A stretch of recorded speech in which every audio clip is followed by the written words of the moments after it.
मेरे कि भाई दास का विश्वास अडिग था और मेरे बच्चों का विश्वास दृढ़ था, यानी सत्सेवक भाई बहनों का, जिस कारण से आज हम सफल हुए। क्योंकि हमने कोई मर्यादा नहीं तोड़ी, हम नहीं आए गुरुजी के परिवार के चक्कर में, हमने राजनेताओं के तलवे नहीं चाटे, हमने मर्यादा नहीं तोड़ी, हम नहीं गए किसी गुंडे की सीबीआई जांच में, किसी आरक्षण में, हम नहीं करते ये बेकार, अपने अनमोल समाशेर समय को हम बर्बाद नहीं करते, हमने नहीं दिया किसी कुपात्र को चवन्नी भी, ये समझ में आने के बाद। और ऊपर से परमात्मा जी ने इतने संघर्ष करवा के निर्विकारी अंश बना दिया। अरे जो विकार ब्रह्मा विष्णु महेश नहीं छोड़ पा रहा, काम वासना, और 11.5 साल से अपने से दूर करके हमें गुरुद्रोही तक बोलकर, और हम जैसे 2 कोटि के जीवों से परमात्मा ने वो काम करवा दिया। ये 8वां अजूबा है, 8वां अजूबा। इन आश्रमों में, गुरु के परिवार में विषय वासनाओं की आग लग रही है, आग। जिनकी खोपड़ी में सफेद बाल आ गए वो भी आज मौका नहीं चूकते, और आप और हमें परमात्मा ने युवा अवस्था में विषय वासनाओं से दूर कर दिया। उनकी रजा, उनके आशीर्वाद के बिना हो सकता क्या? कोई शौपन में नहीं सो सकता। नामखंड, नामखंड, गुरुद्रोही, गुरुद्रोही, परिभाषा भी नहीं पता इनको, नामखंड क्या होता है, गुरुद्रोही क्या होता है। इसलिए दास कह रहा है ये बाजी अचानक से पलटेगा परमात्मा। अभी जैसा आप लोगों को दिखाई दे रहा है ना, ये आश्रम के बीच में बैठे हैं, उन्हीं लोगों के बीच में बैठे हैं जो गुरु को मानुष मान रहे हैं, ये खेल परमात्मा सेकंडों में चेंज कर देगा, पता भी नहीं चलेगा। संगत हाथ मसलते रह जाएगी, ये क्या हो गया। जैसे देशद्रोही कहलाने वाले हमारे गुरुदेव अचानक दुनिया के सामने प्रकट होंगे मसीहा के रूप में। अभी इनका खेल खत्म नहीं हुआ, अभी लीला समाप्त नहीं हुई है। ये तो जबरदस्ती की है इन सतलोक आश्रम वालों ने गुरु को मानुष मान के जमानत करवाने की। ये परमात्मा नहीं आना चाहता था अभी बाहर। भाई राजनेता नाक रगड़ रगड़ के जेल से वापस लेकर आएंगे, ये परमात्मा वापस जाएगा जेल में। ये जमानत पे आया है जानबूझ के। जो भविष्यवाणियों में लिखा हुआ है वो होगा। ये तो अपने परिवार की परमात्मा ने इच्छा पूरी की है कि लो बेटा, मानुष मानकर तुम मेरी जमानत के ठेकेदार बने हो ना, करवा लो मेरी जमानत, तुम्हारी इच्छा भी पूरी कर देता हूं। और इस बहाने परमात्मा ने इनकी इच्छा पूरी कर दी और हम सत्सेवकों की अग्नि परीक्षा ले रहे हैं। ये मौका नहीं चूकता परमात्मा। काल ने कमी नहीं छोड़ी गुरु को मानुष मनवाने में, गुरु के परिवार के माध्यम से। और ये परमात्मा काल की चाल से अपनी चाल को सिद्ध कर लेता है। ले बेटा, आ गया जमानत पे, अब आ गया तो देख लो कैसे आए दिन भगत टूट टूट के जा रहे हैं, कैसे मन में दोष आ रहा है। उनकी करनी और कथनी वाली लीला को समझ नहीं पा रहे। इधर से हम सत्सेवकों की परमात्मा अग्नि परीक्षा ले लेगा, और जब काम पूरा हो जाएगा फिर जाके बैठ जाएगा चुपचाप, जज में प्रेरणा कर देगा, कोई भी छोटा मोटा लफड़ा झपड़ा करवा देगा, कुछ भी हो जाएगा, जाके फिर बैठ जाएगा जेल में। आओ भाई, लेके जाना पड़ेगा यहीं से जो मैंने मेरे दास से बुलवाया था। ये नेता नाक रगड़ रगड़ के लेके जाएंगे। करना पड़ेगा, काम करना पड़ेगा। जैसे कुछ एक भाई बहनों के मन में शंका सी आ गई थी। अब शंका ये और क्या है, वो ये पवन दास तो कहता था कि गुरुजी 2028 में आएंगे, फलाना है, दिखना है। गुरुजी तो आ गए हैं जेल से, ये पवन दास तो ऐसे ही बोलता है। एक वीडियो दिखाता हूं तुम लोगों को, गुरुदेव का एक वीडियो दिखाता हूं। कल भी दिखाया था आपको, लेकिन कल इसको समझाने का मैटर कुछ और था, इसलिए मैं उस विषय पर बात नहीं कर पाया। एक वीडियो में बहुत सारे संकेत होते हैं। ये वो वीडियो है जो आपको कल दिखाया गया था, जिसमें गुरुदेव कह रहे थे कि इस भक्ति मार्ग पर एक सावधानी बरतना। ये सुख जीव का दुश्मन है, और ये परमात्मा सुख सागर है, ये सुख देगा ही देगा। और सुख में फिर भगत मर्यादा नहीं निभा पाता फिर। और गुरुदेव ने बताया कि सुख उसी को होगा जिसका नाम खंड होगा। तो शुरुआत में क्या कहा परमात्मा ने, वो शब्द सुनिए, वो हमारे काम के हैं। वो आपकी शंका का समाधान होगा कि पवन दास ने कहा था गुरुजी 2028 में आएंगे पवन, और गुरुजी तो आ गए 2026 में, इसके तो बात झूठी हो गई। तो क्या कह रहे हैं गुरुदेव? 1-2 वर्ष और बाधा रहेगी, थोड़ी बहुत, ज्यादा नहीं, क्योंकि समझदार हो, बुद्धिमान हो, सबको ज्ञान हो गया, अब कौन किसकी सुनेगा। फिर 1-2 वर्ष के अंदर पूरे विश्व में फैल जाएगा, सब आपके साथी समर्थक हो जाएंगे, फिर बातें खत्म हो जाएगी। फिर जो मर्यादा, क्या कह रहे हैं गुरुदेव कि बच्चों 1-2 साल की बात हो रहा है, बस 1-2 साल की बात हो रहा है, उसके बाद पूरा विश्व तुम्हारे समर्थन में आ जाएगा। पूरी दुनिया, भारत नहीं, पूरी दुनिया तुम्हारे समर्थन में आ जाएगी, तुम्हारे साथ हो जाएगी, फिर कोई तुम्हारी मर्यादा नहीं तोड़वाएगा, सब एक हो जाएंगे। ये सत्संग परमात्मा 2010 में सतलोक आश्रम बरवाड़ा में बैठ के कर रहे हैं, सन 2010 में, और कहते हैं 7 वचन पलटे नहीं पलट जाए ब्रह्मांड। क्या कह रहे हैं गुरुदेव? बच्चों 1-2 साल की बात हो रहा है, फिर पूरा विश्व तुम्हारे साथ हो जाएगा। तो भैया 1-2 साल तो 2012 में बीत जाते हैं, 1-2 साल तो 2012 में बीत गए, 2012 के बाद 2 साल बाद तो बरवाला कांड हो गया। तो गुरुजी तो कह रहे हैं कि 2012 में पूरा विश्व तुम्हारे साथ हो जाएगा, तुम्हें कोई दिक्कत ही नहीं होगी। और उधर कांड ने करवा दिया बरवाला कांड। अगर पूरा विश्व साथ हो गया होता तो बरवाला कांड क्यों होता? और 2014 तो छोड़ो, आज 2026 हो गई, आज 14 साल के बाद भी हिंदुस्तानी पूरा नहीं आया, हिंदुस्तानी समर्थन में नहीं है। चलो हरियाणा के लोगों को तो मोटर पाइप दे दे के समर्थन में कर लिया, बाकी हिंदुस्तान तो समर्थन में नहीं है गुरुजी के, विश्व तो बहुत दूर की बात है। तो अब क्या कहोगे फिर गुरुजी को? गुरुजी भी झूठे हैं? अरे गुरुजी भी झूठे हो गए क्या, जो 2010 में कह रहे हैं कि बच्चों मुश्किल से 1-2 साल की बात है, फिर पूरा विश्व तुम्हारे साथ हो जाएगा। हो गया पूरा विश्व तुम्हारे साथ है? हो गया क्या पूरा विश्व? आज भी कितनी गाड़ियां मिल रही हैं, जमानत पर आए तो भी लोग कैसी कैसी बातें कर रहे हैं, कितना संघर्ष करना पड़ रहा है भक्तों को जगत में भक्ति के लिए। हो गया पूरा विश्व साथ है? भगत तो आपस में कुत्तों की तरह लड़ रहे हैं, जगत वाले क्या खाक साथ देंगे हमारा? जब भगत ही आपस में कुत्तों की तरह लड़ रहे हैं, जगत क्या खाक साथ हो गया? तो क्या गुरुजी फेल हो गए क्या? गुरुजी झूठे हो गए क्या? क्या कह रहे हैं फिर सुन लो भाई। 1-2 वर्ष और बाधा रहेगी, थोड़ी बहुत, ज्यादा नहीं, क्योंकि समझदार हो, बुद्धिमान हो, सबको ज्ञान हो गया, अब कौन किसकी सुनेगा। फिर 1-2 वर्ष के अंदर पूरे विश्व में फैल जाएगा, सब आपके साथी समर्थक हो जाएंगे, फिर बातें खत्म हो जाएगी। फिर सब आपके साथी हो जाएंगे, समर्थक हो जाएंगे। हो गए क्या सारे साथी समर्थक हमारे? संत कहां बोलता है, क्या बोलता है, ये संत ही जानता है। हम चलते सीधे सीधे और संत करता है सांकेतिक बात है। क्या कहा परमात्मा जी ने पता है? कितना बड़ा संकेत है ये, लेकिन ये संकेत मैं तुम्हें आज नहीं बताऊंगा, अभी नहीं बताऊंगा। ये संकेत है, संत वचन पलटे नहीं पलट जाए ब्रह्मांड। जो गुरुदेव ने कहा 100% सत्य, 100% सत्य। लेकिन ये मैं तुम्हें अगली वीडियो में बताऊंगा, जो 8 मिनट का इसार जेल से बाहर आकर गुरुदेव ने धनाना आश्रम में बैठकर किया है। उस 8 मिनट वाले में जब जिक्र आएगा कि बच्चों पूरा भारत देश तो हमारा हो चुका है, पूरा भारत देश तो परमात्मा की शरण में आ चुका है, जबकि हम सबको पता है कि भारत देश की जनसंख्या 150 करोड़ है, और संत रामपाल जी की तो 1 करोड़ भगत भी नहीं है ढंग से, 1 करोड़ भी। लेकिन संत कहां बोल रहा है, क्या बोल रहा है? जो बोल रहा है वो झूठ नहीं है, आ चुका है। लेकिन वो आया कैसे, वो अगले वीडियो में बताऊंगा, तब आपको ये वाला सत्संग भी समझ में आ जाएगा। अगर अभी बता दिया तो फिर उस समय फिर आपको इतना आनंद नहीं आएगा परमेश्वर की लीला का।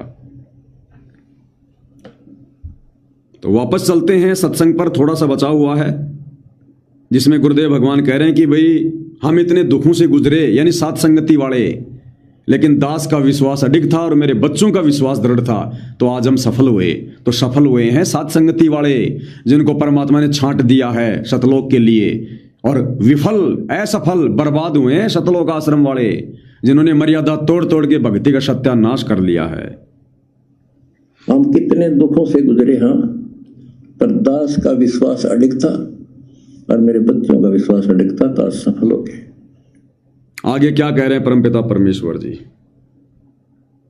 हमने सारा संसार सुखी करना है। उस कबीर साहब के बच्चे हैं, सारा चीटी से लेकर हाथी तक मेरे समझ मारिए बच्चों, आता रवि गई, इसलिए अब वो भर गए। हमने पूरा विश्व सुखी करना है, और गुरुदेव कह रहे हैं मेरे समझ में आ गई बच्चों, और आज तुम्हारी भी गई, इसलिए आज हम उभर गए। किसको कह रहे हैं? सत्सेवकों को, आश्रम वालों को। क्या खाक समझ में आ गई? क्या समझ में आई इनको? इनको तो अभी तक अपना गुरु समझ में नहीं आया। गुरु की भक्ति, गुरु का ज्ञान तो बहुत दूर की बात है। तत्व भेद एक न्यारा रे साधु भाई, तत्व भेद एक न्यारा। इनको तो ढंग से वो तत्व ज्ञान भी समझ में नहीं आया। इनको तो केवल इतना समझ में आया कि ब्रह्मा विष्णु महेश के माता पिता कौन है, बस दुर्गा का पति कौन है, बस ये 4 बात तो इनके समझ में आ गई। बाकी इनको मूल सार वो समझ में नहीं आया। तो गुरुदेव कहते हैं मेरे समझ में आ रही है, और बच्चों समझ में अब तुम्हारी भी आ गई। यानी गुरुदेव कह रहे हैं, गुरुदेव तो कह रहे उनको तो क्या समझ में आना, वो तो परमात्मा है, और कह रहे हैं बच्चों समझ में तुम्हारे भी आ गई।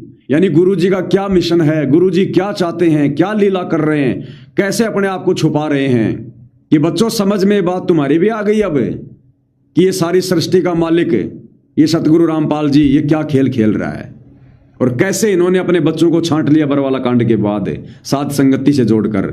तो गुरुदेव कहते हैं कि मेरे तो समझ में आ गई, बच्चों समझ में तुम्हारे भी आ रही है, इसलिए हम उभर गए। उभर गए यानी सफल हो गए। हम सत्सेवक भाई बहनों के समझ में आई, तभी तो मर्यादा में रहे, तभी तो हमने मन में कोई दोष पैदा नहीं किया, तभी तो हम आश्रम वालों के डराने से, धमकाने से, मुकदमे करने से, जेल करवाने से, मारपीट करने से हम डगमग नहीं हुए। हम साध संगति से नहीं हटे, हम अपने धर्म कर्म पर रहे। तो क्या कह रहे हैं पूज्य गुरुदेव भगवान? हमने सारा संसार सुखी करना है। उस कबीर साहब के बच्चे हैं, सारा चीटी से लेकर हाथी तक मेरे समझ मारिए बच्चों, आता रवि गई, इसलिए अब वो भर गए। हमने सारा समाज, सारा संसार सुखी करना है। अब होगा कैसे? भक्ति से। जैसे हम सत्सेवक भाई बहन मर्यादा में रहकर गुरु को परमात्मा मानकर हर वो भक्ति क्रिया कर रहे हैं जिसे गुरु जी प्रसन्न रहें और हमारा मोक्ष का रास्ता साफ हो, इस विधि से गुरुदेव भगवान कह रहे हैं कि हमने पूरा विश्व सुखी करना है। सारे कबीर भगवान के बच्चे चीटी से लेकर हाथी तक, इस विधि से पूरा संसार सुखी होगा। जैसे आज आप और हम सुखी हैं, हमारे को कोई लालसा नहीं है, कोई इच्छा नहीं है, कोई डिमांड नहीं है राजा बनने की, महाराजा बनने की, मकान बनाने की, गाड़ी लाने की, सेठ बनने की, कोई बहुत बड़ी नौकरी प्राप्त करने की, या कोई राजनेता बनने की। हमें कोई लालसा नहीं है। इंद्रदा राज कागदा विष्टा न भोगा इंद्राणी नु। इसलिए आज हम सुखी हैं। आज हमें निर्धन होते हुए भी सुखी हैं, क्योंकि परमात्मा कहते हैं कोई तन से दुखी, कोई मन से दुखी, कोई धन बिन रहे तो उदास। भाई थोड़े थोड़े सब दुखी, एक सुखी सतगुरु का दास। तो आज कौन सुखी है धरती पर? साथ संगति से जुड़े भाई बहन। अगर गुरु का परिवार सुखी होता, राजनेताओं के तलवे चाटने की जरूरत नहीं पड़ती, समाज के साथ झूठा भाईचारा निभाने की जरूरत नहीं पड़ती। भगत अगर सुखी हो तो, भगत अगर ज्ञानी हो तो। इनके तो चक्री बंदी पड़ी है। ये तो भीमरी की तरह भ्रम करते रहते हैं सारा दिन। पता नहीं मंत्र कभी करते हैं कि नहीं करते। वो बहन कह रही थी, वो मुकेश भिवानी वाली को, कि पता नहीं ये पवनदास सारा दिन मैनेजमेंट के पीछे लगा रहता है, इतने वीडियो बनाता है, पता नहीं ये भक्ति कब करता है। परमात्मा रोजाना 3 घंटे बैठ के सुमरण करवाते हैं। ये जो सेवा आप देख रहे हो ना, ये सारी सेवा करवाते करवाते और रोजाना परमात्मा 3 घंटे तो बैठ के सुमरण करवाते हैं। सुबह 7 से 10 बैठ के, और तीनों समय की आरती परमात्मा विधिवत करवा रहे हैं। कम से कम 3 घंटे लगते हैं। 1.25 घंटा सुबह का नित्य नियम, 1.25 घंटा शाम की संध्या आरती और असुर निकंदर नवेणी, और 3 घंटे सुमरण भी करवाते हैं, और सत्संग भी सुनता हूं। और आप भाई बहनों को 3-3 घंटे ये सत्संग भी सुना रहा हूं, लाइव भी आ रहा हूं, और फिर भी मेरे पास में समय रहता है। मैं सो भी लेता हूं, फिर दिन में 2-3 घंटे और मैं सो भी लेता हूं। बहुत समय मेरे पास। तो परमात्मा तो गागर में सागर भर दे, जिसकी नीयत सच्ची हो उसके लिए परमात्मा मटके में समुद्र भर दे। तिल की ओट सुमेर बसत है। वो बहन नहीं निकाल पा रही समय सुमरण के लिए, आरती के लिए, इसलिए उसको लग रहा है कि हम तो कुछ भी नहीं कर रहे जो सत्सेवक कर रहे हैं, ना ढंग से आरती करते ना कुछ और करते, फिर भी हमारे को भक्ति के लिए समय नहीं मिलता, तो ये पवनदास कैसे कर रहा होगा? तो ये उस बहन की प्रॉब्लम है, पवनदास की प्रॉब्लम नहीं है। ये पवनदास अगर भक्ति ना करे और तुम्हारे को अगर भक्ति करने का ये संदेशा दूं, तुम्हारे ऊपर काम करेगा क्या? परमात्मा मेरे पे प्रसन्न होगा क्या? करनी तज कथनी कथ अज्ञानी, दिन रात कुत्ते जो भोगत फिर सुनी सुनाई बात, फिर मेरे में राशन वालों में फिर क्या अंतर हो गया? तो परमात्मा भक्ति करवा रहे हैं, मर्यादा निभा रहे हैं, सारा काम करवा रहे हैं, और समय भी बचता है मेरे पास में खूब है। उस बहन को बोल दो अगर फॉर्मूला चाहिए तो साथ संगति से जुड़ जा दोबारा, ये साथ संगति से मिलेगा फॉर्मूला। सत्सेवक भाई बहनों को देख ले, दोनों टाइम गुरु जी को भोग भी लगाते हैं, 2-2 3-3 घंटे सुमरण भी करते हैं, तीनों समय की, और विशेषकर सुबह शाम की आरती तो विधिवत करते हैं। बस चलो दिन में अपना कोई भाई अपना कोई काम धंधा करता है, बेचारा नहीं कर पाता, वैसे कर लेता, अपना आता जाता कर लेता है, लेकिन 2 टाइम की आरती तो बिल्कुल विधिवत कर रहे हैं, और सत्संग सुन रहे गुरु जी का, और उसके बावजूद 3-3 घंटे शाम को पवनदास का लाइव भी देख रहे हैं, और कोई दिक्कत नहीं, परमात्मा दया कर रहे हैं। मालिक तो मटके में समुद्र भर दे, अगर भगत की नीयत अगर अच्छी है तो, सच्ची है तो इसलिए गुरुदेव भगवान कह रहे हैं कि बच्चों हमने पूरा विश्व सुखी करना है। कैसे? अन्नपूर्णा से नहीं, इस सच्ची भक्ति से, मर्यादित भक्ति से, भगवान को प्रसन्न करके। अगर हमारा भगवान प्रसन्न हो गए तो पूरा विश्व अपने आप सुखी हो जाएगा। हमारे गुरुजी अगर सुखी हो गए तो पूरा विश्व अपने आप सुखी हो जाएगा। अरे द्वापर युग में 5 पांडवों ने सुदर्शन रूप में भगवान कबीर साहिब सतगुरु रामपाल जी को प्रसन्न किया, उनको प्रसन्न किया, दंडवत किया, उनको झोपड़ी से रथ में बैठा के लाए, उनके चरण धोए, उनके लिए भोजन बनाया, अपनी लोकलाज को त्याग दिया। इतने बड़े बड़े मंडलेश्वर बैठे हैं और एक गरीब से आदमी के वो चरण धो रहे हैं।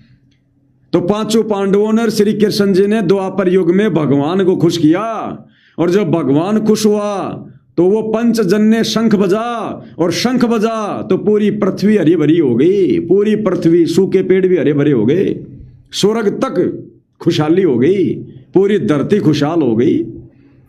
तो हमने तो भगवान प्रसन्न करना, मर्यादा में रह के भक्ति करके, दुनिया अपने आप ही प्रसन्न हो जाएगी, अपने आप ही खुश हो जाएगी जब भगवान खुश होगा। तो ये फॉर्मूला सत्संगति में है,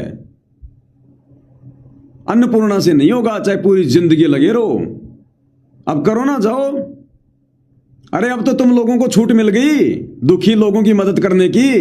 आज से 2 दिन पहले उत्तर प्रदेश के लखनऊ में 250 झोपड़ियां जल गई, गरीब लोगों की 250 झोपड़ियां, कई लोग जल गए जिंदा, बच्चे जिंदा जल गए। बनाओ ना मकान 250। अरे तुम्हें तो धर्म मिल गया, करो 250 लोगों के मकान बनाओ। तुम कहां 1-1, 2-2 लोगों के मकान बनाते फिरते हो बावड़ो। अरे लखनऊ में जाओ, 250 झोपड़ियां जल गई गरीब लोगों की, बेचारों को रात्रि काटने के लिए कोई जगह नहीं है, सामान जल गया पूरा, खाने का, पीने का, पहनने का, बच्चे मर गए उनके। अरे इससे बड़ा धर्म कहां मिलेगा? कहां 1-1, 2-2 मकान बनाते फिर रहे हो? अन्नपूर्णा मुहिम, अन्नपूर्णा मुहिम, कितना बड़ा मौका मिल गया। 250 के 250 मकान बना दो, उत्तर प्रदेश की सरकार तुम्हारे को मेडल देगी, अवार्ड देगी, हनुमान जी का गदा देगी। बनाओ मकान उनके, ले लो गुरुजी से आ गया, अब तो तुम्हें छूट मिल गई। अब तो गुरुजी ने कह दिया अन्नपूर्णा मुहिम मैंने चलाई है, और ये भी कह दिया गुरुदेव ने कि बच्चों जहां कोई दुखी दिखाई दे हमें बताओ, सब मिलके उसकी मदद करेंगे। अरे तो भाई देख लो, इतना बड़ा हादसा हो गया, 250 झोपड़ियां जल गई 20 सिलेंडर फटने के कारण। कितने लोग मर गए, जिंदा जल गए, पहनने के लिए बेचारों के जो है कपड़े भी नहीं बचे। अरे ये है मौका उनकी मदद करने का, बना दो फ्लैट, काट दो कॉलोनी। तो इस प्रकार से दुनिया सुखी नहीं होगी। अरे राम राजी होगा तब ये दुनिया राजी रहेगी। नालायको, तुमने तो राम को नाराज कर दिया, तुम्हारी दुर्गति दरवाजे पे खड़ी है। दुनिया की खुशी तो बहुत दूर की बात है। अब देखो ये सतलोक आश्रम वाले भगत है, देख लो इसका कमेंट्स, रविंद्र रविंद्र नाम करके, पवन तेरी माँ की, आगे देख लो, पढ़ लो क्या लिखा हुआ है। ये है सतलोक आश्रम के सूरवीर, ये भगत तैयार किए हैं गुरुजी के परिवार ने 11.5 साल में। राजनेताओं के तलवे चाटोगे तो फिर ये शब्द निकलेंगे तुम्हारे मुंह से। साथ संगति तो तुमने कभी की नहीं इन आश्रमों में, बकवादी करी है तो बकवादी निकलेगी, मूली खाओगे तो डकारी मारोगे। क्या लिख रहा, पवन तेरी माँ की, ये है संस्कार। और अब तो गुरुजी ने और ज्यादा छूट दे दी इनको, अब तो जम के सत्यानाश दुर्गति दरवाजे पे खड़ी है। कर ले भाई, कितनी मनमानी पूरी कर ले, हमारे कोई फर्क नहीं पड़ता, हमें कोई फर्क नहीं पड़ता। आवत गाड़ी एक है उल्टा हो अनेक, कहे कबीर ना उल्टी हो रे की एक। जब 11.5 साल से सहन किया है तो ये गाड़ी तो कुछ भी नहीं है, छोटी मोटी चीज है, ये तो कुछ भी नहीं है, तो हमारे आसपास भी नहीं फटकती। तो ये भगत समाज तैयार किया सतलोक आश्रम मैनेजमेंट ने, गुरुजी के परिवार ने 11.5 साल से। अब बताओ गुरुजी क्या इनको कह रहे हैं कि बच्चों हम उभर गए, हम सफल हुए, ये सफलता की निशानी, ये है क्या सफल भक्तों की जुबानी, ये तेरी माँ की, ये है ये सफलता की निशानी।